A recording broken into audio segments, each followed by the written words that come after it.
Assalamu alaikum wa rahmatullahi wa barakatuh, chers frères en islam, bienvenue dans cette nouvelle vidéo. Abu Hadia de Muslim Sexothérapie, c'est un plaisir pour moi de vous retrouver ici aujourd'hui. Alors dans cette vidéo, on va parler de pornographie. Alors ce sujet, c'est un sujet difficile à aborder, ça peut mettre certains mal à l'aise, ça peut choquer d'autres. Donc, je vais en premier lieu présenter mes excuses à tous ceux qui peuvent être choqués ou tous ceux qui peuvent être mal à l'aise. Mon intention est d'apporter le bien, insha'Allahu ta'ala, à la communauté.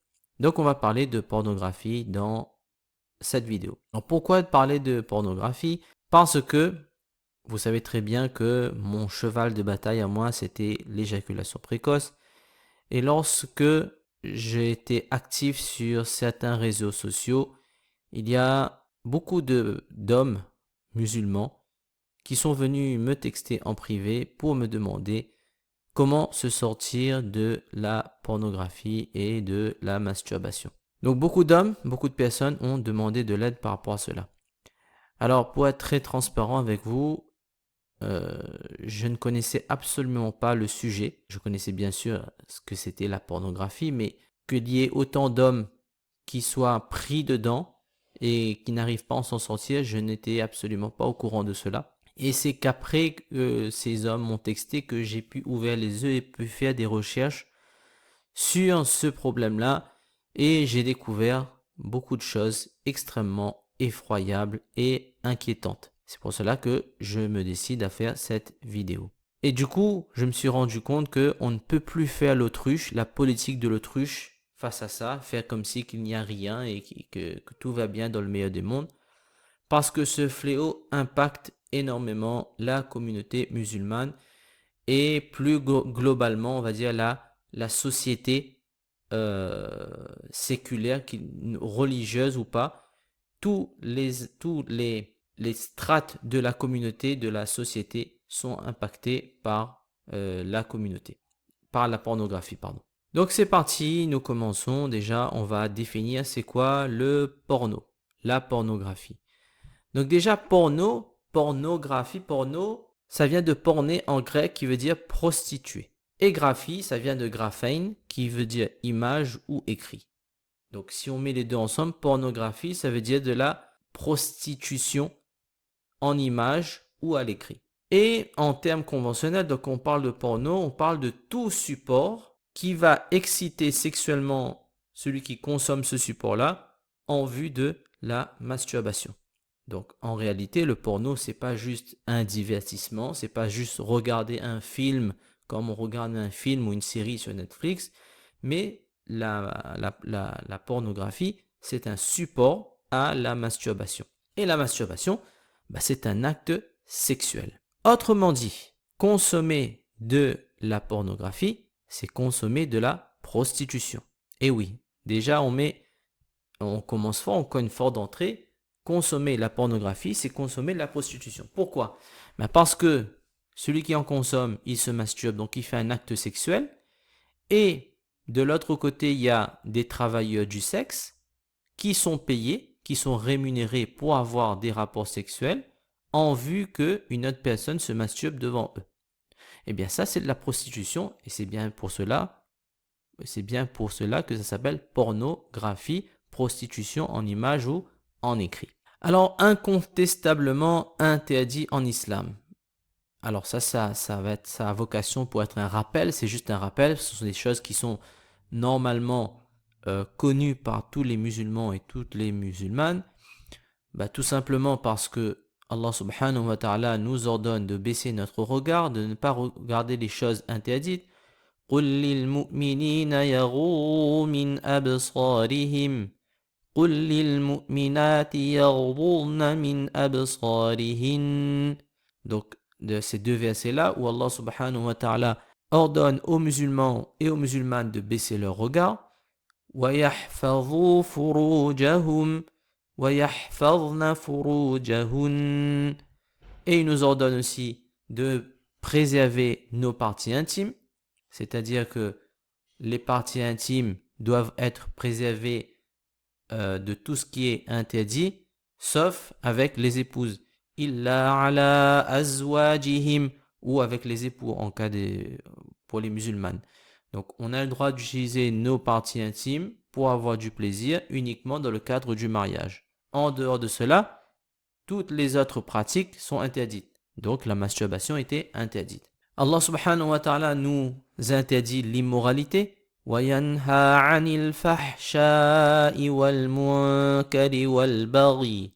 Et il interdit l'immoralité, l'indécence, al-fahsha, immoralité, indécence. En plus, le prophète sallallahu alayhi wa sallam aussi nous a interdit de révéler quoi que ce soit de nos rapports sexuels à notre entourage ou à des personnes tierces. On n'a pas le droit de dire à un tel, voilà ce que j'ai fait avec mon épouse, j'ai fait ceci, j'ai fait cela. Alors comment penser que des personnes aient des rapports sexuels à travers un écran et que nous on regarde? Ça c'est interdit par l'islam, par Allah, par notre prophète Muhammad sallallahu alayhi wa sallam. La vulgarité aussi est interdite en islam. Hadith du prophète sallallahu alayhi wa sallam, Inna Allah la yubghidul fahish al-badhi. Allah subhanahu wa ta'ala déteste la personne qui est grossière, vulgaire, indécente. Et la vulgarité se retrouve bien entendu dans la pornographie. Ceci dit, donc nous avons la conséquence de ce qu'on vient de dire. La pornographie, regarder la pornographie, se masturber, etc. C'est incontestablement interdit. Cela constitue un grand et grave péché en islam. Donc ça, c'était juste un rappel que normalement tous les musulmans se doivent de connaître. Mais le plus dangereux avec la pornographie, outre le fait que c'est un péché, grave péché, c'est le spectre de l'addiction, être addict. Alors je vais expliquer avec des termes assez simples, on ne va pas rentrer dans les détails techniques parce que ce sera trop compliqué. Il faut comprendre que lorsque vous atteignez un but, que vous avez réussi à faire quelque chose, eh bien vous avez des sécrétions d'hormones du plaisir, de la récompense dans le cerveau. Et vu que vous avez une sécrétion d'hormones du plaisir et de récompense dans le cerveau, vous sentez bien, ça renforce le cerveau dans le fait qu'il faut continuer cette action. Comme ça, le cerveau se dit, on va continuer parce que c'est quelque chose de bien. Je vous donne un exemple, manger. Vous avez faim, donc votre cerveau vous pousse à aller manger, donc vous faites un petit effort, vous allez vous déplacer, vous allez acheter ou je ne sais pas. Quand vous mangez, vous avez sécrétion de l'hormone du plaisir et de la récompense, vous vous sentez bien après avoir mangé, le cerveau, il va renforcer cette action. Ça, c'est un mécanisme qu'Allah subhanahu wa ta'ala a mis dans notre corps pour pouvoir pérenniser l'espèce humaine, pour nous pousser à aller manger, pour pouvoir entretenir notre corps comme ceci, comme cela, pour qu'on puisse pérenniser dans le temps. Mais lorsque on consomme une drogue, d'accord, bien cette drogue-là va provoquer un pic de plaisir et de récompense artificielle. Donc prenons le cas de la pornographie. Lorsqu'on consomme de la pornographie, il y a un pic de plaisir et de récompense, on va dire artificielle. Pourquoi artificielle? Parce que c'est des choses qui n'arrivent pas quand on vit une vie normale. En mangeant, en buvant, en vivant une vie d'un être humain normal, ces pics de plaisir-là et ce pic de récompense-là ne sont jamais produits. C'est pour ça que c'est écrit artificiel. Donc en consommant la pornographie, en voyant ces images, on a un pic de plaisir et de récompense. En plus, on a la masturbation avec qui va amener du plaisir avec l'orgasme, ce qui va faire que le cerveau va renforcer cette action-là. Il va dire, ça c'est bon pour nous. Donc on va continuer à le faire. Donc on va le faire, on va le faire, on va le faire, on va y aller, on va y aller, on va y aller. Et puis à un moment donné, avec ces pics de plaisir intenses de récompense, pics de plaisir et de récompense, donc artificiels, le cerveau, il devient un peu fatigué, il se dit que non, mais ça c'est pas bon, ça tous ces pics de plaisir comme ça me fatigue.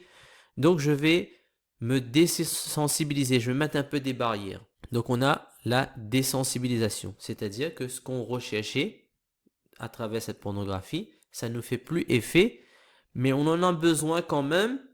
Donc qu'est-ce qu'il va faire? Je vais en chercher plus pour avoir ce pic de plaisir et de récompense. Donc je vais chercher du plus trash et plus violent.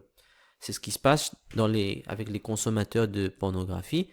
Ils regardent la pornographie une fois, 2 fois, 10 fois, 100 fois, mais à un moment donné, les contenus, ça plaît plus. Ils vont chercher des choses encore plus violentes, encore plus dégueulasses, encore plus trash, encore plus bizarres, encore plus euh, extraordinaires, entre guillemets, pour justement rechercher les pics de plaisir et de récompense qu'ils n'ont plus à cause de la désensibilisation du cerveau. Ok?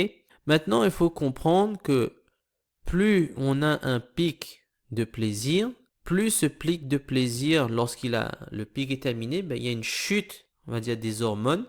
Et plus on a un pic élevé, plus on a une chute des hormones vertigineuses.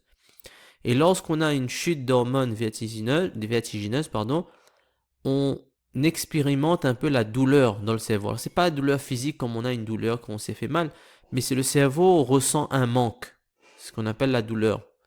Mais lorsque le cerveau ressent ce manque-là, mais il veut absolument combler ce manque. Et il va aller rechercher, encore une fois, il va aller rechercher ce pic de plaisir. Mais là, le pic de plaisir, c'est pas pour le plaisir, c'est pour combler le manque et combler la douleur. Et c'est là qu'on rentre dans le cercle vicieux de l'addiction. Donc, on a une consommation compulsive pour faire stopper la douleur. C'est exactement la même chose avec un consommateur de cocaïne, si vous voulez. Un consommateur de cocaïne, il en consomme une fois, il a un pic de plaisir et de récompense artificielle, ça renforce son cerveau qui dit que c'est bon, donc il va repartir une fois, 2 fois, 100 fois, mais à un moment donné, le cerveau, il se désensibilise, il dit que ça, c'est pas bon, donc il est moins réceptif, mais il en veut quand même, donc il va chercher des doses plus fortes, d'accord? Et lorsqu'il cherche des doses plus fortes, les doses plus fortes vont être suivies d'une chute d'hormones plus forte, et là le cerveau expérimente la douleur, le mal-être. Donc pour faire stopper cette douleur, il va avoir une consommation compulsive pour faire stopper cette douleur. Et là on rentre dans le cercle vicieux de l'addiction. Et bien c'est exactement la même chose avec la pornographie. C'est pour cela qu'on appelle la pornographie la cocaïne virtuelle. En fait, la pornographie, c'est une drogue virtuelle. C'est pour ça qu'il y a le spectre de l'addiction qui est derrière. Et c'est pour cela qu'il y a beaucoup de gens qui n'arrivent plus à en sortir. Ils sont rentrés, ils viennent chercher, ils n'arrivent plus. Ils veulent sortir, ils savent que c'est pas bon. Combien de gens qui m'ont dit j'arrive plus, je comprends pas, j'essaye, j'arrive pas. Eh bien tout simplement parce qu'ils sont addicts. Sans se rendre compte, on devient addict. On a ce comportement compulsif qui arrive. C'est plus notre volonté, c'est un peu le cerveau qui est en mode pilote automatique qui vous pousse à y aller. Donc maintenant, je vous présente des statistiques justement effroyables de la pornographie. Vous allez voir, en fait, illustrer comment les personnes deviennent addictes et comment ça se retranscrit par les statistiques. Eh bien, 28 250 personnes à peu près regardent du porno chaque seconde. Chaque seconde, 28 000 personnes, on va dire 30 000 personnes se connectent sur un site pour aller regarder de la pornographie. Incroyable. 51% des jeunes de 12 à 13 ans ont déjà regardé du porno. Déjà regardé du porno à 12-13 ans.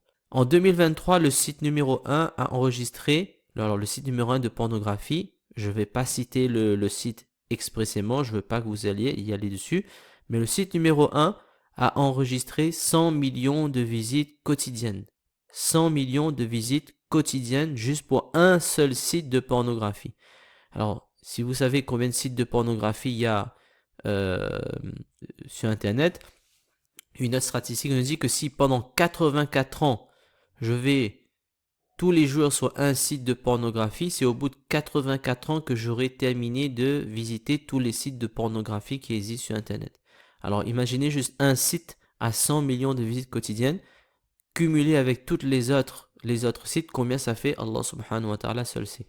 2,3 millions de mineurs chaque mois en France regardent de la pornographie. Que ce soit les filles ou que les garçons. Alors on peut penser que c'est un truc de mec, un truc d'homme ou de garçon. Eh bien non, les filles aussi sont impactées, les femmes aussi sont impactées. Alors ça, ce sont les mineurs qui vont maintenant chaque mois consommer de la pornographie parce que ils sont déjà rentrés dans le cycle de l'addiction. 25% de tout Internet, c'est du porno. C'est-à-dire tout ce qu'on peut parler sur Internet. Tous les sujets que vous avez sur Internet. Allah subhanahu wa ta'ala seul sait de quoi on peut parler sur Internet. Mais tout ce qui existe sur Internet, un quart de tout ce qui existe, 25% de tout ce qui existe, c'est la pornographie. Et les gens en consomment régulièrement. Alors là, il n'y a pas de homme, femme, fille, garçon, musulman, pas musulman, marié ou célibataire. Il n'y a pas de distinction. Tout le monde en regarde, ou presque. Alors tout le monde, c'est pas tout le monde, c'est beaucoup de personnes en regardent. On n'a pas de différence entre musulman, pas musulman, croyant, pas croyant, mineur, pas mineur, fille ou garçon, homme, femme, célibataire ou marié. Beaucoup de gens regardent la pornographie. Et moi, je peux en attester parce qu'il y a des gens musulmans textés pour me dire qu'ils ont un problème. Et je vais vous raconter une histoire vraie pour vous montrer la gravité de ça. C'est qu'une fois, j'étais en cours de fiqh, en train d'enseigner à des enfants de 6e, donc 11 ans. Il y a un garçon qui m'a demandé, Oustad, est-ce que regarder de la pornographie, c'est haram? Alors moi, je savais que ce garçon-là n'avait pas de portable. Je lui ai pas dit oui ou non, je lui ai juste dit, si tu me poses la question, c'est que tu as déjà vu de la pornographie avec tes amis à l'école. Et il m'a répondu oui. Donc imaginez-vous à 11 ans, dans les statistiques, la première à l'âge le plus bas, c'est 8 ans, 9 ans.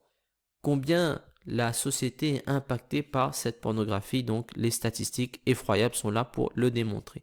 Alors les conséquences de cette pornographie, de cette addiction, eh bien la foi est affectée. Ça c'est une étude qui a été menée par le Institute of Health, d'accord? Ce sont 2 non-musulmans qui ont fait cette étude et il en ressort, d'accord, que la foi des croyants, que ce soit musulmans, juifs, chrétiens ou quoi que ce soit, mais affectée par la pornographie. On va dire moins croyants, moins de foi, moins de iman.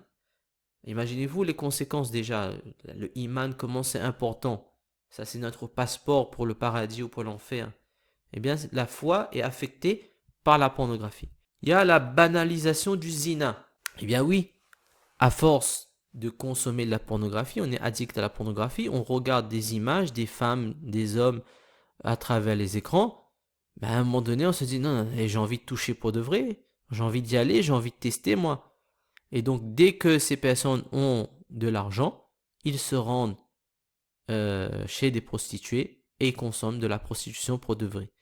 Alors, que ce soit des hommes célibataires, des hommes mariés, ça existe, des hommes mariés qui, à force de consommer la pornographie, au lieu de se tourner vers le halal, leur épouse, ils vont chercher des prostituées. Moins de motivation.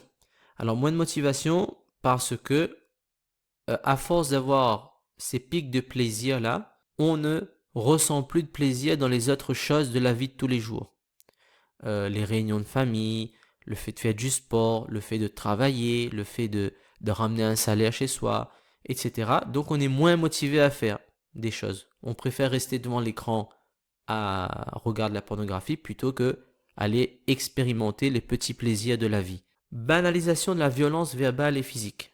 Alors il faut savoir, alors ça c'est une étude qui a été menée par le Sénat en 2022, que toutes les vidéos pornographiques que vous avez sur Internet, 88% de ces vidéos contiennent de la violence verbale et physique. Et du coup, à force de regarder ces contenus pornographiques, nous aussi, on va croire que la norme, ce sont les violences physiques et verbales. Donc, dans un couple, l'homme va refaire ce qu'il a vu dans la pornographie. Par exemple, il y a des scènes de viol dans la pornographie, il voudra refaire une scène de viol ou violer carrément sa femme. Ça existe, ce sont des histoires vraies. Ou bien les jeunes qui grandissent, qui apprennent la sexualité à travers la pornographie. Et donc ce qu'ils voient, ils pensent que c'est ça, la sexualité de monsieur tout le monde, d'un homme normal, c'est comme ça. Donc ils vont refaire ça. Anxiété et dépression, ça c'est quelque chose qui est commun à toutes les addictions. Les personnes qui sont addictes à une substance, à un comportement, sont anxieuses et peuvent tomber dans la dépression. Ils ne se sentent pas bien, ils n'ont plus envie de vivre, ça peut mener au suicide, ça peut mener à prendre des antidépresseurs, etc. L'isolement social, vu qu'on a moins de motivation, moins de plaisir dans les autres petites choses de la vie, bah, avoir des amis, voir la famille, rencontrer des frères, parler, discuter, ça n'a plus aucun intérêt. À part la pornographie et les écrans et le sexe et la masturbation, bah, on préfère rester chez soi et ne pas sortir et aller rencontrer des gens. Donc on est dans l'isolement social. Dysfonction érectile et éjaculation précoce. Alors, en force de regarder la pornographie, le cerveau s'habitue à prendre du plaisir à travers les écrans. Du coup, lorsqu'arrive le moment de se marier, ou on est déjà marié, ça peut arriver, ben, le cerveau ne prend pas la peine de faire l'érection pour avoir un vrai rapport sexuel avec une femme. Et ça existe des hommes, mariés ou pas, qui vont se marier, qui se sont mariés ou qui étaient déjà mariés, qui sont incapables par la suite d'avoir des rapports sexuels avec leur épouse parce que le cerveau est conditionné à avoir, en guillemets, un rapport à travers les écrans. L'éjaculation précoce, ben, ça j'en ai déjà parlé sur la chaîne. Lorsqu'on regarde la pornographie, en général, ben, on le regarde rapidement. Hein, on a un petit temps, on y va, on a 5 minutes, on se masturbe rapidement. À force de se masturber rapidement comme ceci, comme cela, le corps prend l'habitude de réagir rapidement et comme cela, ça garde l'habitude d'éjaculer rapidement et quand on se marie, ben, on a le problème d'éjaculation précoce.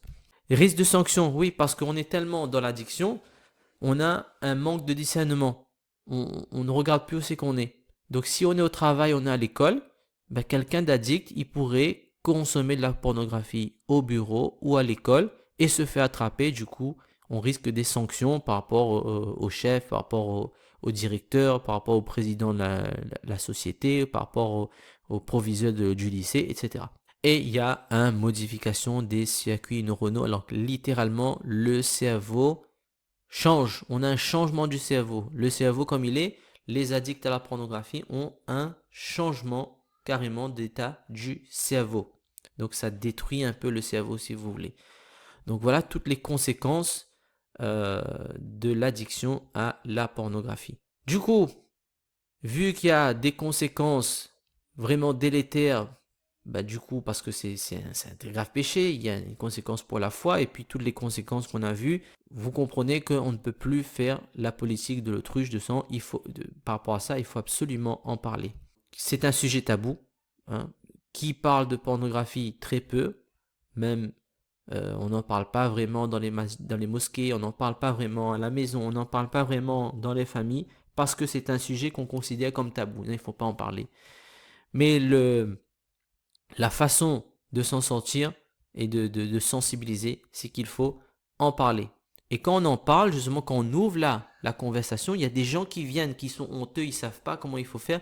Ils viennent se confier, dire je suis addict à la pornographie, je voudrais m'en sortir. Aidez-moi, s'il vous plaît. Donc plus on va en parler, plus il y a des gens qui vont chercher de l'aide, et puis plus ce sera un moyen d'aider ses frères et ses sœurs à se sortir de l'addiction à la pornographie. Donc il faut normaliser la conversation dessus, à la maison, en famille, dans les mosquées, dans les écoles. Surtout si vous êtes père ou mère d'enfants, il ne faut pas faire la politique de l'autruche, il faut en parler parce que les enfants sont les plus impactés. Si vous avez mis des bloqueurs chez vous, très bien, mais sachez qu'à l'école, comme je vous ai expliqué tout à l'heure, sachez qu'à l'école, il suffit qu'il y a un ami qui lui montre, et puis il a goûté à la pornographie une fois, il voudra en regoûter une deuxième fois, une troisième fois, et puis il devient addict. Donc il convient d'en parler à la maison, d'expliquer que c'est interdit, bien entendu, qu'Allah subhanahu wa ta'ala nous voit, qu'on a des comptes à rendre à Allah subhanahu wa ta'ala, mais surtout parler du fait que ça peut rendre addict. C'est exactement comme si que dans une famille, on parle de la drogue. Et c'est tout à fait normal, des parents écoutent, tu vas à l'école, attention, il peut y avoir des dealers de drogue, c'est ça la drogue, on peut tomber addict. Et c'est tout à fait normal et il faut en parler. Mais c'est exactement la même chose avec la pornographie. La pornographie, c'est une drogue, donc il faut en parler aussi sur le ton de la drogue. Oui, c'est interdit, c'est haram, Allah nous voit, on a des comptes à rendre, mais parler sur le ton de l'addiction. Comme cela, ça permet aux enfants de, Inch'Allah, avec l'aide d'Allah, de rester loin de cela. Et petite anecdote, vous savez, sur Internet, lorsque vous tapez des mots comme Spider-Man, comme Iron Man, comme Hulk ou quoi que ce soit, à partir de ces mots-là, on peut tomber sur la pornographie. On peut tomber sur la pornographie. Ce sont des histoires vraies, mes frères. Donc voilà pourquoi il faut normaliser la conversation sur la pornographie. Alors, si ceux qui m'écoutent, ceux qui regardent cette vidéo, ou bien ceux qui connaissent des gens qui sont dedans, donc on va voir rapidement comment on peut s'en sortir de la pornographie. Eh bien, on va prendre l'exemple de l'histoire de Youssouf alayhi salatu wassalam. Youssouf alayhi salatu wassalam était très beau et la femme du gouverneur est tombée, on va dire, amoureuse de lui. Donc, elle a voulu faire le zina avec lui. Qu'est-ce qu'il a fait? Elle a appelé Youssouf alayhi salatu wassalam dans une pièce, dans une salle. Elle a tout fermé les accès. Youssouf alayhi salatu wassalam était prisonnier à ce moment-là de cette salle. Et là, cette femme s'est offerte à lui. وَقَالَتْ هَيْتَ لَكَ. Et là, Youssouf alayhi salatu wassalam, qu'est-ce qu'il a fait? Il était prisonnier, il ne pouvait plus sortir et il y a une femme qui l'invitait au zina. La première chose qu'il a fait, c'est qu'il a demandé l'aide d'Allah subhanahu wa ta'ala. Qala ma'adallah. Il a demandé l'aide d'Allah subhanahu wa ta'ala. Et est-ce qu'il a fait juste ça? Eh bien non. Youssouf alayhi salatu wassalam, bien qu'il était prisonnier, il s'est dirigé dans le sens contraire.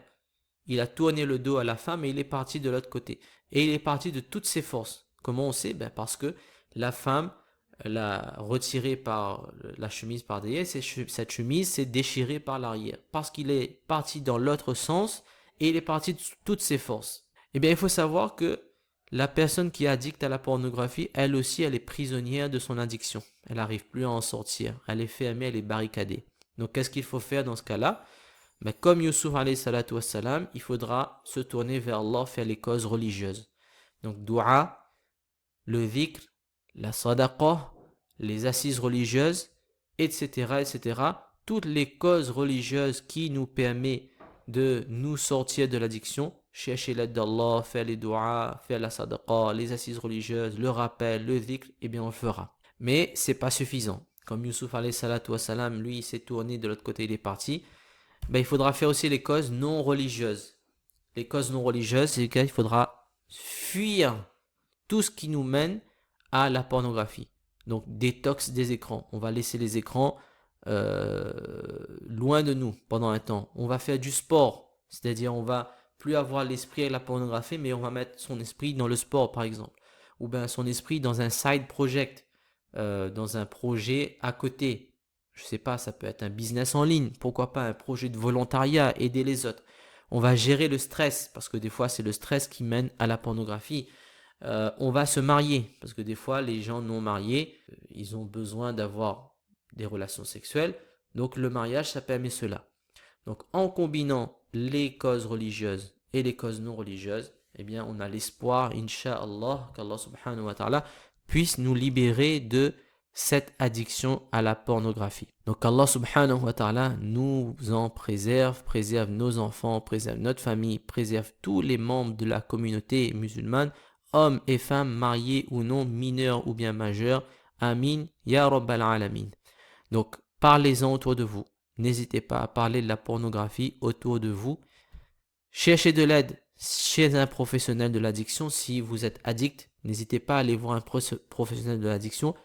Voyez votre médecin traitant qui va vous diriger vers un addictologue et ayez l'espoir en Allah subhanahu wa ta'ala, on peut s'en sortir incha'Allah. Si vous avez aimé cette vidéo, jazakumullahu khayran de liker, commenter et surtout de partager pour être une cause de bien et n'oubliez pas de vous abonner. Jazakumullahu khayran, wassalamu alaykum wa rahmatullahi wa barakatuh.